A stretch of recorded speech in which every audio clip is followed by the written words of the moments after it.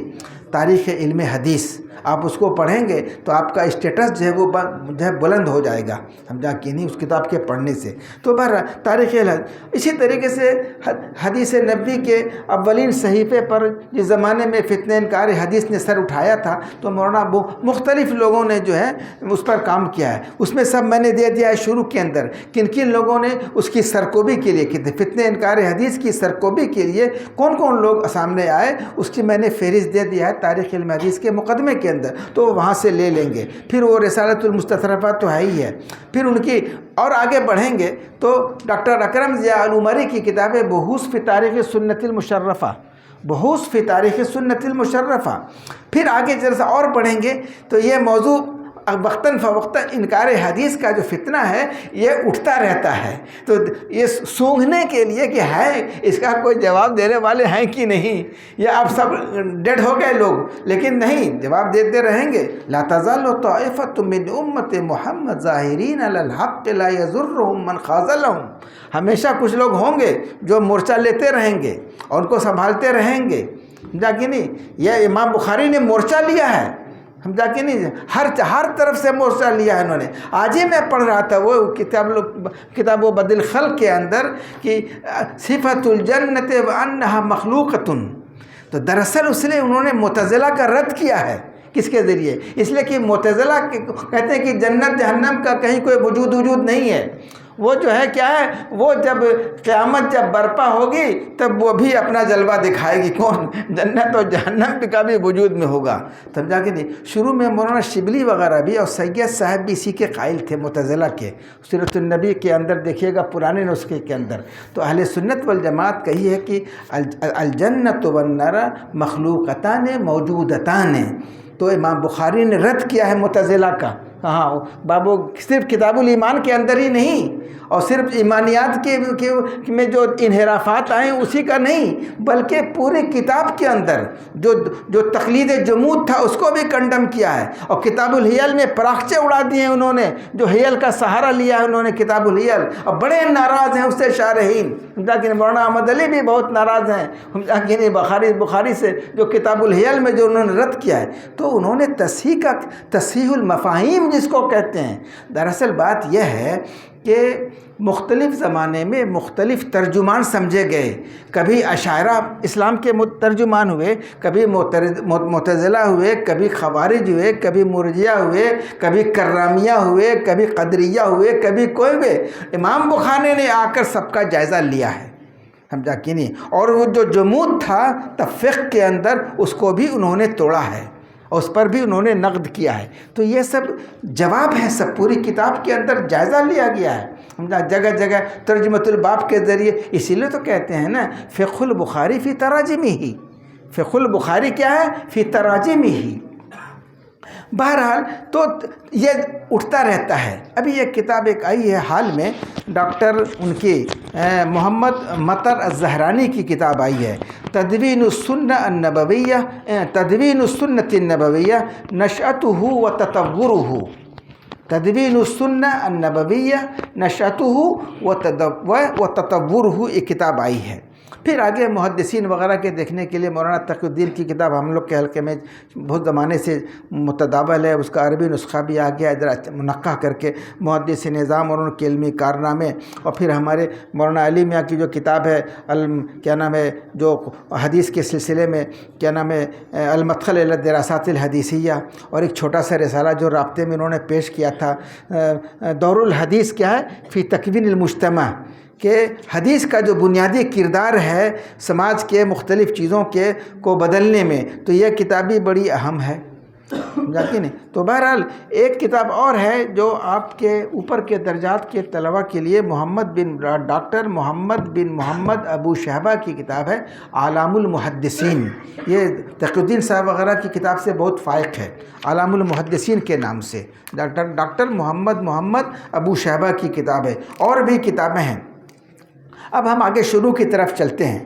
شروع میں آپ کو سب سے پہلے امام نووی کی 40 اس کو یاد بھی کرنا ہے زبانی، اور خود نووی نے بھی مختصراً جا بجا ان احادیث کی تشریح کی ہے، سمجھا کہ نہیں. تو نووی کی تشریح کو دیکھیں گے جو 40 پر خود انہوں نے کی، یا ابن دقیق العید نے یا اور لوگوں نے جو اس کی تشریح کی ہے اس کو بھی دیکھیں گے. الوافی کے نام سے بھی 2 جلدوں میں بڑی اچھی ہے، ما یستفاد من الحدیث اور تعریف و بیراب الحدیث اور شرح الحدیث اور اعراب الحدیث وغیرہ. یہ طالب علموں کی ضرورت کے مطابق یہاں کتاب ہے، وہ نووی کی 2 بڑی ضخیم جلدوں کے اندر ہے.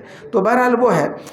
اس کے بعد نووی کی جو ریاض الصالحین ہے بہت ساری شرحیں ہیں، ابن علان کی شرح کو چھوڑ کر، وہ بڑی بنیاد ہے. وہ آگے چل کر لکھا ہے کئی لوگوں نے مل کر نزہۃ المتقین کے نام سے بہت آسان اور سہل انداز سے پیش کیا ہے.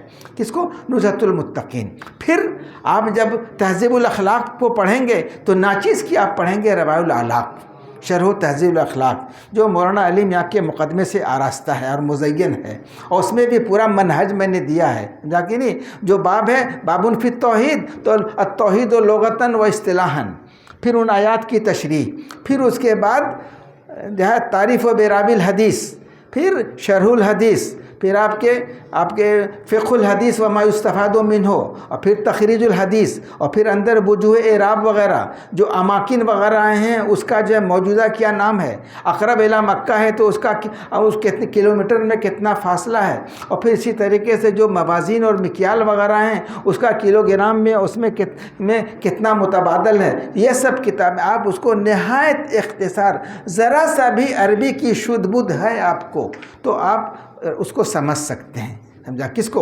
روایع الاعلاق کو، جو تہذیب الاخلاق کی مکمل کتاب کی شرح جتنا کورس میں ہے اور جتنا پوری کتاب میں وہ ہے، تو اس کو دیکھیں گے. پھر آگے چل کر آپ دیکھیے اس کو، ایک کتاب ہم لائے تھے کافی پہلے، یہی جو ہمارے جو وہ بھٹکل والے جو ہیں، جو وہ لگاتے ہیں بک ڈپو، وہ لگاتے ہیں بک فیئر لگاتے ہیں، کیا نام ہے؟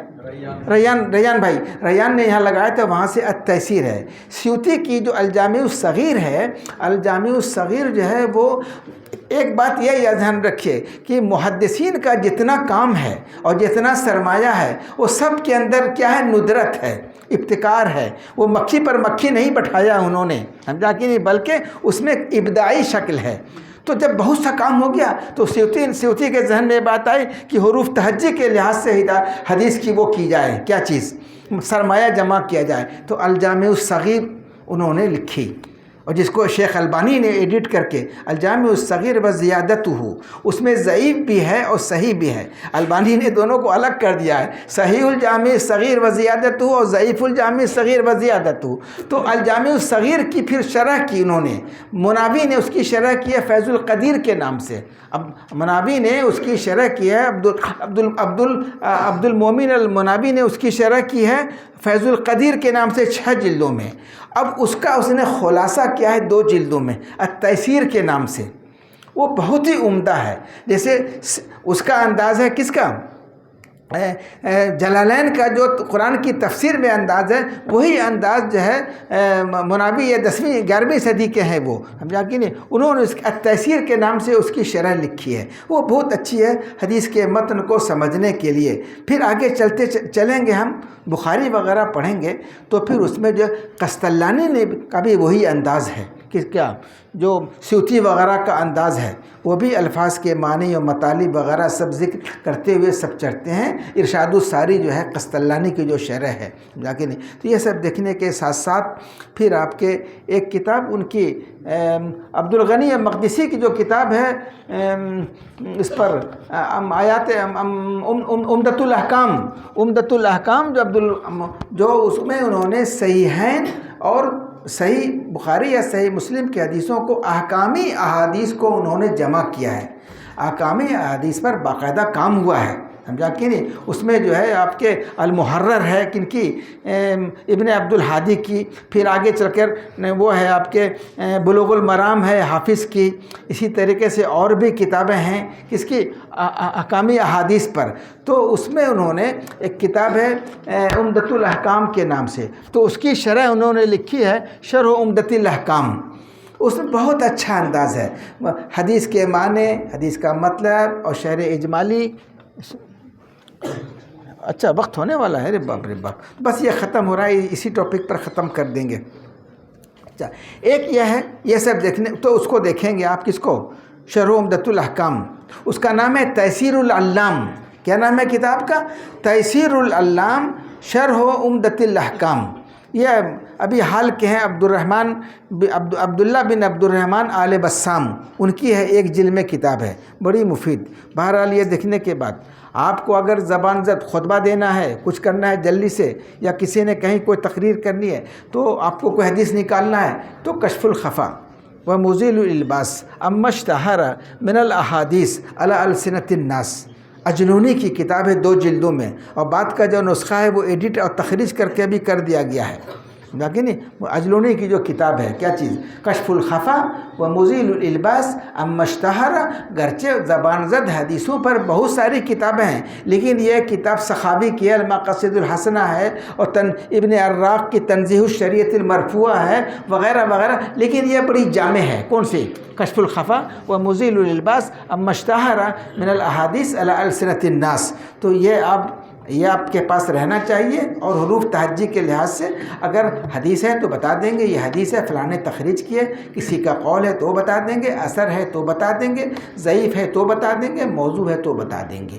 تو یہ کتاب بڑی مفید ہے. بہرحال اس کے علاوہ جو ہے، جو حدیث کے اصول حدیث کو سمجھنے کے لیے، اصول حدیث کو سمجھنے کے لیے جو مفتی امیم الاحسان جو شیخ عبدالحق کی کا جو رسالہ ہے، وہ مستقل کتاب نہیں ہے، وہ لمعات جو ان کی عربی شرح ہے مشکات کی، اسی کی ایک فصل ہے. سمجھا کہ نہیں، جس کو بعد میں الگ کر کے اس کو شائع کر دیا گیا ہے. اور یہاں سے بھی مولانا سلمان نے بھی اس پر کام کیا ہے، اور لوگوں نے بھی کام کیا ہے. پھر اس سے قدیم جو ہے، قدیم کام ہے کن کا، وہ آپ کے مفتی امیم الاحسان مجددی کا کام ہے. کہ نہیں، حواشی السعدی کے نام سے، حواشی السعدی علی مقدمۃ الشیخ عبدالحق المحدث الدہلوی کے نام سے، اس کی انہوں نے 500 صفحات پر مشتمل انہوں نے اس کی شرح کی تھی.